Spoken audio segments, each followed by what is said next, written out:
Welcome once again to Andrew White. He's back with us. He's been away. Andrew, this is the 63rd operation or something, is it? No, No. only 52. Oh, is that all? Well, it's all right then. Listen, what's going wrong with you all the time? Can they not get it right? Obviously not. The problem is that it's all these tubes and things that you put in me, and they all get blocked and messed up. It's difficult when you have internal plumbing and when your bionic plumbing isn't working. Not very good. No, you need the right size tube to drain from the kidney. And I think they've put a drain pipe in now, haven't they? Well, I have one which comes out of my tummy.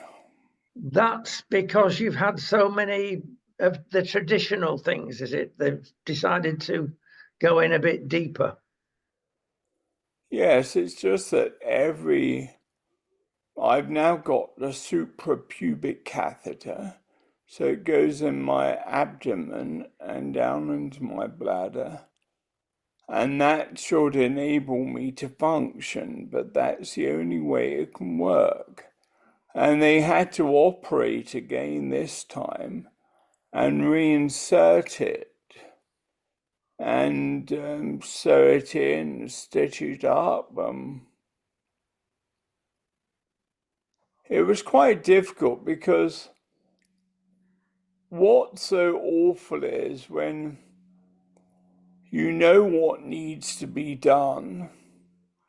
And I had a very good team of surgeons.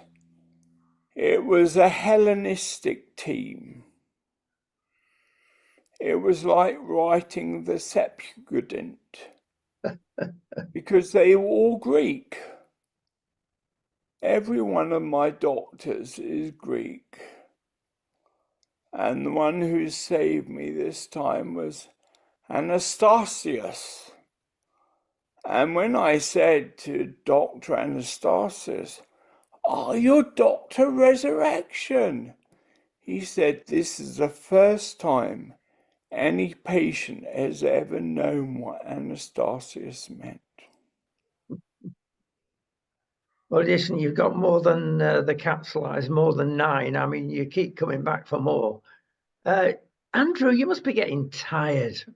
It is very difficult, particularly because I can't actually go on any of my international trips at the moment. And I've got so many I need to do, and I'm doing everything by Zoom. But Zooming people isn't like seeing people. We can Zoom and talk together, but I want to be in Marbella with you. There you go. Well, we'll have to sort things out. Listen, you'll have to behave yourself before you're getting in here because we're going to let a big secret out now. It doesn't help with your condition to be a shortbread holic because anything that's got sugar in you love. Well, I've got to admit to the same, but that's going to go, isn't it? I can't tell you when I had the last bit of shortbread even. I keep away from it all now. They have whole family and carers and staff have put me on such a strict diet. No sugar, No, no milk, or can you have milk? I can have milk. I only have 2 cups of tea a day with milk in it. What about the dreaded gluten? Can you still have that?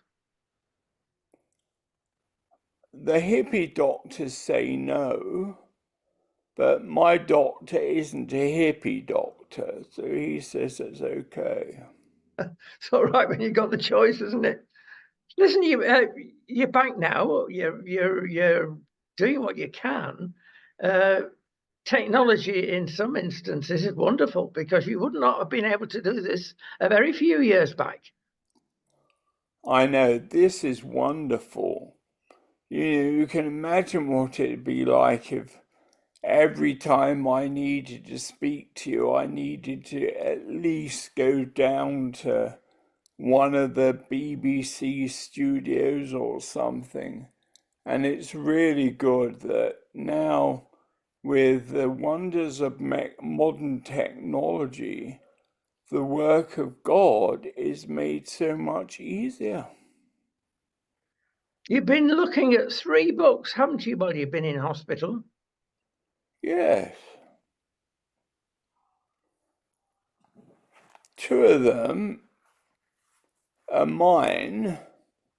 I wrote them, but I gave them away to all the staff, doctors, and patients.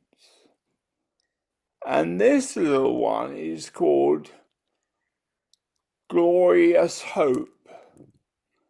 And it is a mixture of 2 things. It's my story, my testimony. First time I've ever written my testimony. So, how I became a follower of Jesus. Because it's a strange story. I didn't have a radical conversion. I was reared to always love Jesus. And even when I was studying theology at Cambridge, I never did not believe and love Jesus. So I was a very old-fashioned kind of person.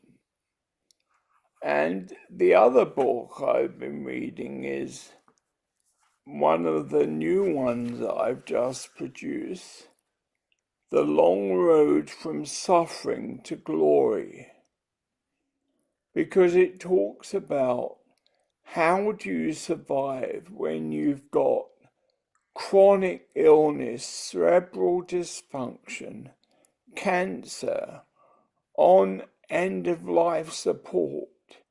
In all of these things, we still move into the glory.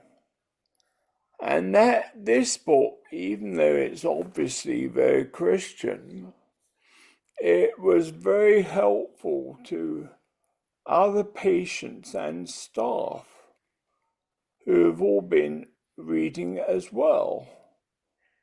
And the story here is it's my story, but also a little girl called Emily Yescu, who was the daughter of one of our ambassadors in Iraq. And one day in the evening chapel, I said, I want to talk to you all tonight about prayer. But I want to talk to you about prayers you have not had answered. I said, all of us have got prayers we have not had answered. And we've been pleading to God for years for. And this Ambassador Gescu told me about his daughter, Emily. When he told me about her, I went to see her. He was an American ambassador, but they lived in Toronto because in Toronto they could get proper treatment for her without it costing the earth. And his wife is a Canadian. So I went to see Emily. When I first saw Emily, she was 18. She couldn't walk, she couldn't talk, she couldn't do anything. Totally quadriplegic. The only thing she could do was smile when there was worship. And I would go to her and sing to her.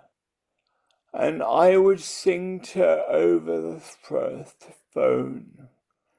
And she became one of my greatest heroes, and the best service I've ever taken in my life was Emily's funeral. I was at Bethel Reading when she died, and I flew over to Canada, and I didn't realize until I got there that I was the only one doing the funeral. But I spoke about what Emily meant to so many people. Even though she could not communicate, she had a serious cerebral dysfunction. And basically from the age of 6, her brain didn't work. So she couldn't walk, talk, eat, anything. But she had pain. And it was terrible seeing her in pain.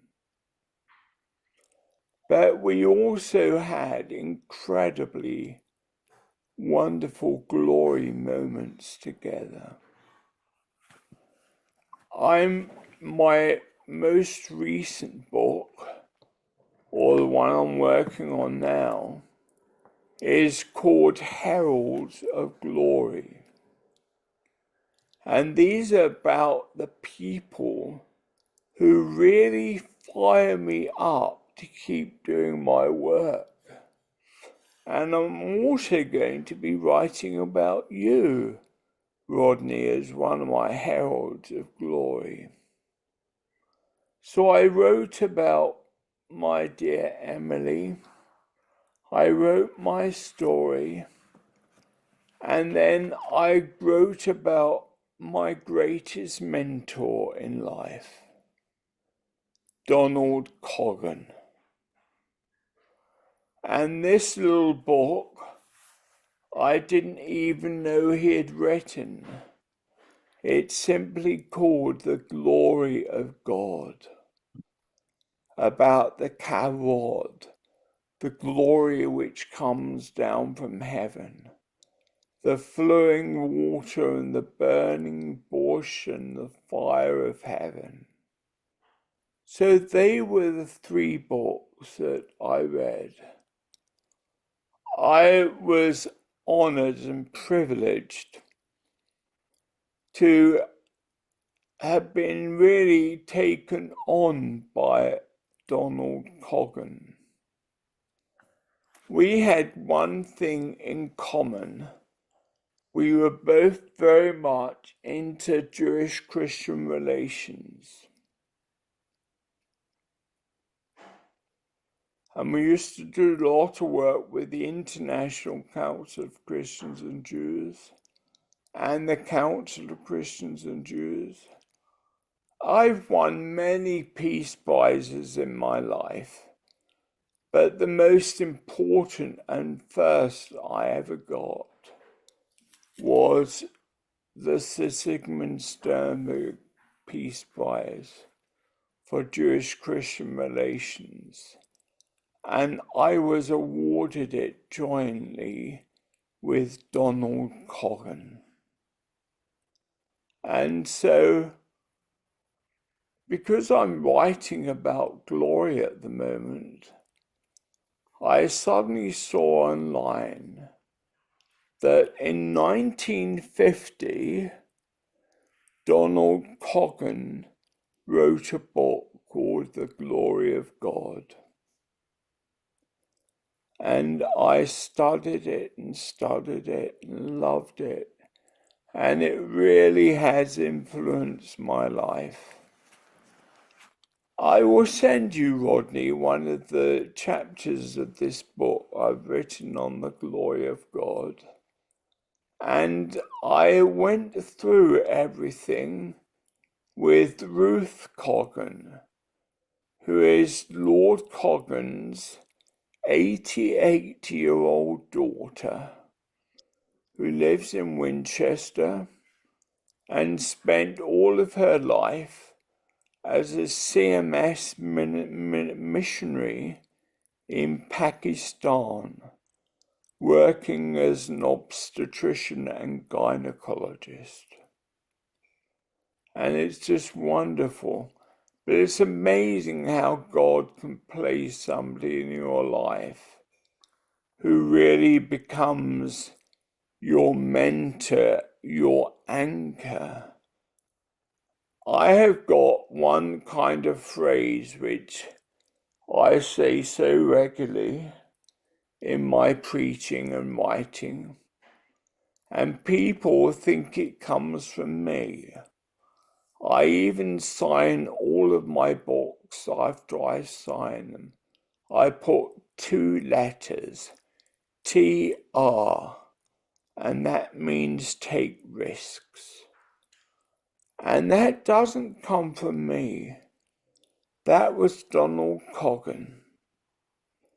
Donald Coggan and I used to do a lot of interesting things together.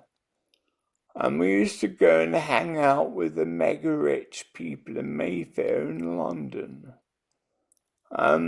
There were various international famous characters there. But walking away from one of these meetings one day, I was still a theological student in Cambridge at the time, at the Vicar factory, and he took me by my hand and he said, "Andrew, I'm going to give you just 2 words, which should be the center of your ministry." And he said, "Don't take care, take risks." And whenever I say goodbye to anybody, I say, don't take care, take risks. I was just saying this was really the theme of my time in hospital. There's various ways of being apart. Not recommended the hospital bit really, but even through those situations, things happen. And that's a wonderful thing about us being the faithful followers of Jesus, that despite what our situation is, He is with us and will never leave us, not even when we're in pain in the operating theatre. God is there. Thank you so much, Andrew. In the north of England at this stage, we say, in our colloquialisms, ta-ra. But in your case, we'll say TR. TR rather than ta-ra. TR. Take risks, everybody, and know that the greatest risk taker ever, Jesus of Nazareth, is always with us.